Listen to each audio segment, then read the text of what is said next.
ఉదయం లేచినప్పటి నుంచి రాత్రి పడుకునే వరకు నేటి మనిషి జీవితం ఉరుకులు పరుగులతో కాలం వెళ్లదీస్తున్నారు.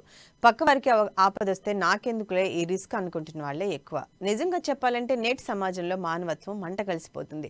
పక్కవారికి ఆపదొస్తే ఎవరి దారిన వారు వెళ్లిపోతున్నారు. ఇలాంటి క్రమంలో వరంగల్ జిల్లా నర్సంపేట డిపోకు చెందిన ఆర్టీసీ మహిళా కండక్టర్ ప్రయాణికులను గమ్యస్థానాలకు చేర్చడమే కాదు, వారికి ఆపద వస్తే అన్ని తానే సేవలు చేసి మానవత్వాన్ని చాటుకుంది.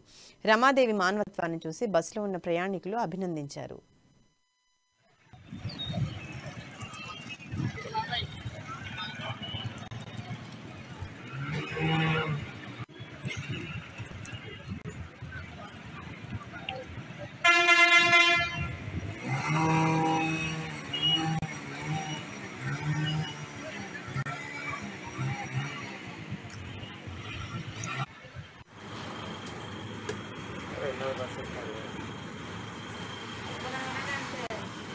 ఫోన్ ఏదంటే మరి ధైర్యంగా ఉండాలి.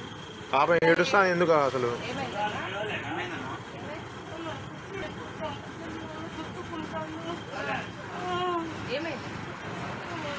ఏం కదమ్మా, ధైర్యంగా ఉండు. ఏదైనా మనం మంచిగా ఉంటేనే కదా ధైర్యంగా ఉండేది. మంచిగా